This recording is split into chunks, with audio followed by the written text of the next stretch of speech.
Bodo latest update बयखौबो बरायबाय। दिनैनि रादाबखौ फरायदों आं प्रमद खाख्लारि। गिबि निउस दङ आलफानि हेंथायै पुलिसनि जानानै संगालि खालामनायनि दायाव आलफाया सानै सोद्रोमाखौ जिउ फोजोबनायनि सायाव डिजिपि भास्कर ज्योति महन्त बिथाङा बुङो दि आलफाया सानै सोद्रोमाखौ जिउ फोजोबनाया जोबोद लाजिथाव आखु। लोगोसे डिजिपि बिथाङा जिउ फोजोबनाय सानै सोद्रोमाया पुलिस बिफानजों जेबो सोमोन्दो गैया होननाबो दाबि खालामो। आलफाया बे सानै सोद्रोमाखौ पुलिसनि संगालि होनना दाबि खालामनाया मोनसे फाव फान्दायनायसो। सानै असमिया लाइमोनखौ जिउ फोजोबनाया लाजिथाव आरो गिख' मानसिनि आखु होनना। लोगोसे इयुनाव बेफोरबायदि खामानिनिफ्राय गावखौ दबथायनो एबा सामलायनो आलफाखौ खावलायो बिथाङा। रासिया इउक्रेननि दावहाया दिनै 2 दान बारलांबाय, नाथाय दासिमबो थाद'नायनि मुं लायाखै। रासियाया इउक्रेनखौ फिन गाग्लोबदों।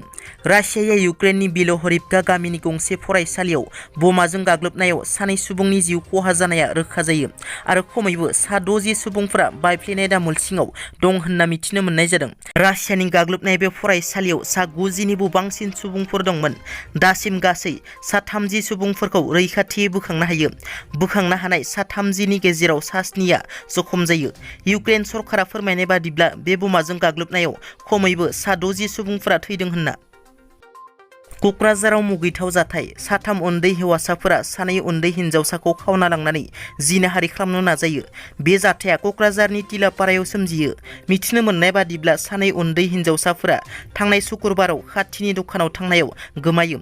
उन्दै हिन्जावसाफोरा गोमानायनि सायाव नखरा पुलिस थानायाव कमप्लेन फाइल खालामो। बिनि उनाव खाथिनि हाग्रा ओनसोलनिफ्राय बोखांनो हायो। उन्दै हिन्जावसाफोरा फोरमायनाय बादिब्ला गावसोरखौ 3 उन्दै हौवासाफोरा जरजोलोमै हाग्राबारियाव लाङो होनना। पुलिसनि सुलुङाव फोरमायनाय बादिब्ला उन्दै हिन्जावसाफोरखौ लांनानै जिनाहारि खालामो। थेवबो पुलिसआ मेडिकेल आनजादखौ नेनानै दङ। उन्दै हिन्जावसानि बिमा बिफाया फोरमायनाय बादिब्ला उन्दै हौवासाफोरा खावना लांनानै निसा जाहोनानै जिनाहारि खालामो होनना। पुलिसआ बेनि सायाव नायबिजिरनायखौ जागायबाय। बे जाथायनि सासे दायनिगिरिखौ हमो, नाथाय दासिमबो गुबुन 2खौ हमनाय जायाखै।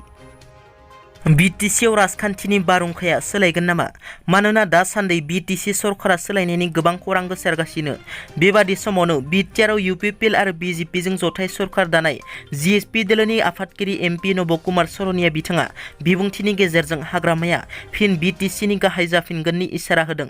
MP नब कुमार सरनिया बिथाङा फोरमायनाय बादिब्ला हाग्रामा महिलारि बिथाङा BJPजों एलायन्सआव फैनायनि उनाव बिथांनि गोबां दाया गोमाबाय। दायो हाग्रामाहा गिनो गोनां गैया।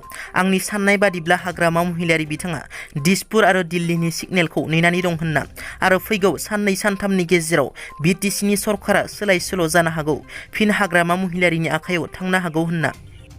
सैमा आथिं मर्निं वाक हानजानि बाख्नायथाव हाबा। बावैसो सान सिगां हरखाबै स्ट्रक जानानै पेरालाइज बेरामाव गोग्लैना थानांनाय क'क्राझारनि दा सेन्टिनेल खौरां बिलाइनि सासे गागि खौरांगिरि अजित बसुमतारी बिथांनि न'आव सैमा आथिं मर्निं वाक खालामग्रा हानजाया दिनै फुङाव खौरां लाहैनायनि गेजेरजों गोजौ फाहामथाय लानो हानाय बादि 18,500 रांनि अनसुंथाइ होयो। मख'नो गोनांदि सैमा आथिं मर्निं वाक हानजाया मर्निं वाक खालामनायजोंनो लामायाव थानाय दाखोर दालाफोरखौ साखोन सिखोन खालामलाङो। थांनाय समाव बे हानजाया फुंनि समाव मर्निं वाक खालामनाय मुङैनो क'क्राझार सहरनि सानजा फारसे थानाय फ्लाइअभाराव साखोन सिखोन खालामनाय हाबाफारि लानायनि थाखाय हादरनि गाहाय मन्त्रि नरेन्द्र मोदी बिथांजों साबायखर बावहरजादोंमोन। दिनैनि रादाबा एसेनोसै। नोंथांमोना जुदि आंनि चेनेलखौ दासिमबो साबस्क्राइब खालामाखै, अन्नानै साबस्क्राइब खालाम। गोजोन्थों।